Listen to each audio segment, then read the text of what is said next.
We all have nerves, but at this point it's kind of autopilot. We've done these routines so many times that once we go out there and salute, it's just one more. We're just going to go into training, do what we've been doing, and not change a thing because that's working really well. If you are someone that is interested in pursuing a career in professional gymnastics, then keep on watching to see if you really have what it takes. There are a whole lot of rules that you have to keep in mind if this is something that you want to pursue. From the clothes to the gym routine, all the way to the diet and makeup. Everything you do is in front of an audience. You need to make sure that you are in top physical condition all the time. Because of the demand being a gymnast requires today, we're going to take a look at some of the crazy strict rules female gymnasts have to follow. But before that, a simple reminder on how to enter our brand new giveaway. We will be giving away either an iPhone X Max, the new iPad mini, or a MacBook Pro. It's all your choice. So be sure to leave a like, comment the keyword, subscribe, and turn on notifications to enter the giveaway. It's really that simple. One of the more unique rules that every gymnast and their parents must know is that nail polish and flashy manicures can earn demerit points in professional events. This is especially true in most American and British competitions. No one really knows the exact explanation about how this rule came to be, but if we were to speculate, it could be because flashy nails may be distracting. If you notice, gymnasts wave their hands and wave their arms around a lot, so a freaky manicure might capture the judge's attention so much that they forget to mind your actual routine. No one wants this to happen, so it's best to just use white or clear nail polish when going to gymnastic meets, or really even better, none at all. Of course, you can always check specific dress code and appearance guidelines of the competition you're joining, but just to be sure, always pack a nail polish remover set for you and the whole team. Even though the rules do not specifically state that you will get deductions for wearing nail polish, it's best to just not use any to be on the safe side. The next rule is that gymnasts must always present before and after a routine.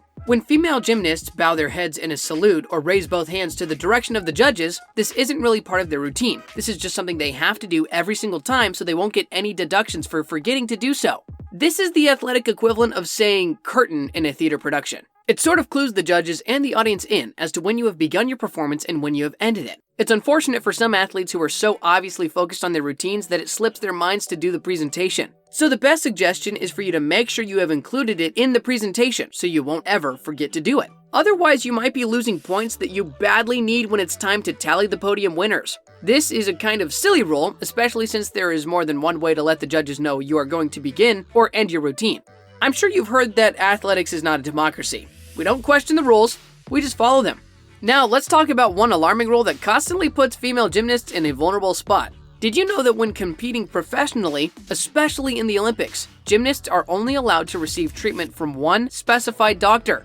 Well, there are practical reasons for this. For starters, not all doctors can look after professional athletes, and not all practitioners understand the stringent requirements of the sport. It would also take precious time to transfer your medical records from one specialist to another, so it kind of makes sense to stick with just one medical expert for the duration of one competition. Of course, teams would also just have one team doctor, so even if you have a doctor of choice, keep in mind that you're not likely going to be allowed to bring him or her on board. Now, if you know the story of Michaela Maroney and her disgraced team doctor, you would know that this setup is not always beneficial for athletes. There are creepy doctors out there who might take advantage of a bunch of young kids or teens who just want to take care of their health while competing for gold medals. So this is one less talked about aspect of the sport that you have to be really careful about.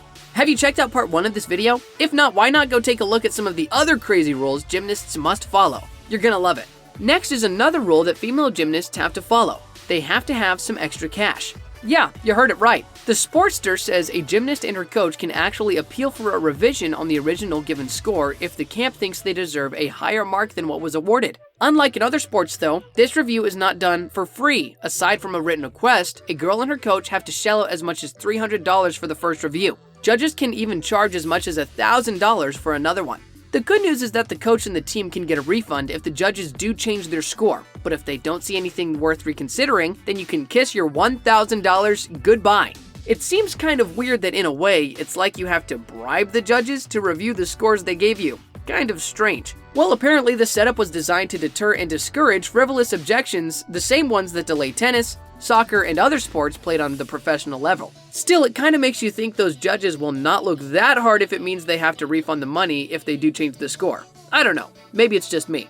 The next rule is that if you are a female gymnast, you have to be prepared for a very short career. This is more of a rule of physics and biology than a technical rule of the sport, but it's best to keep this in mind.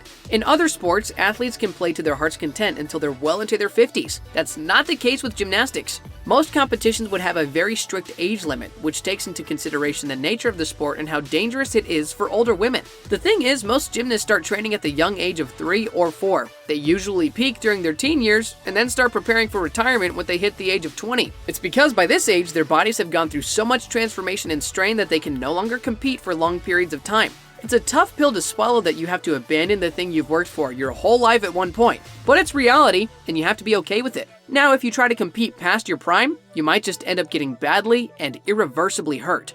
The next rule is another weird one that might take you a while to get used to, especially if you've played other sports before.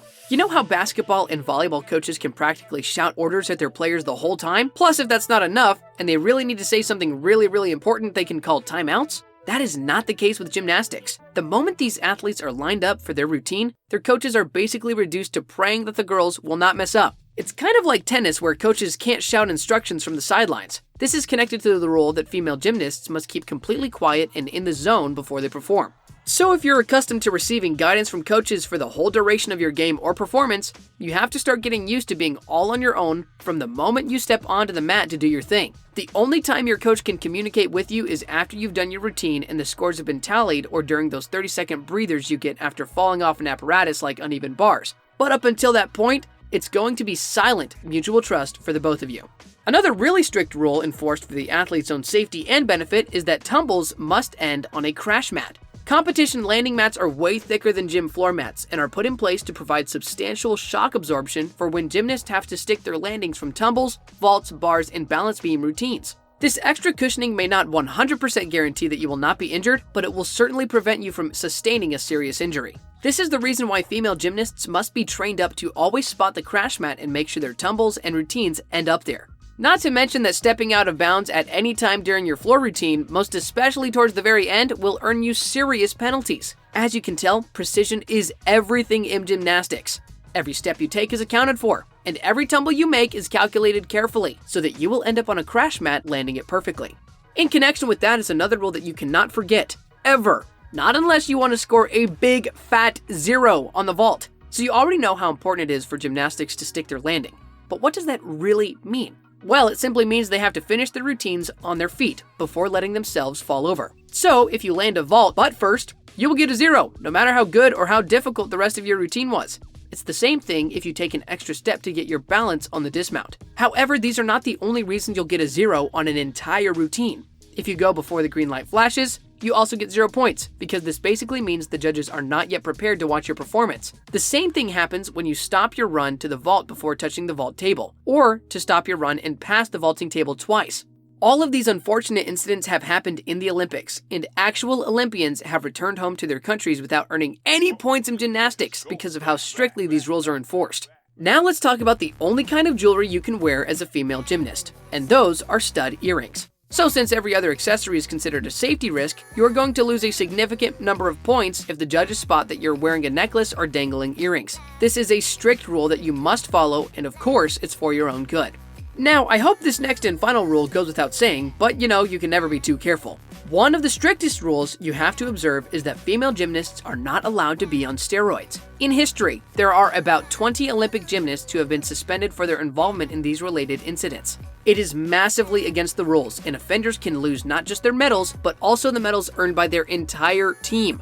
Imagine going down in history as the junkie who defaulted their entire country's achievements. In fact, any substance like this, including even those which are prescribed or over the counter, are also included in this rule. So gorging on sleeping pills or diet pills will not do you any good. If it's to maintain a certain figure, you have to do it the hard way. I hope you enjoyed this video. If you haven't checked out part 1 yet, go and take a look at all the other strict things gymnasts have to follow. So as you can see throughout this video, sports can be one of the most entertaining things to watch. Whether we like the actual sports that's on, or we're just looking for something to pass time, it's the best way to do so. Sports are available to all ages and genders, and thankfully now we have more access than ever to watch some of the best moments and highlights.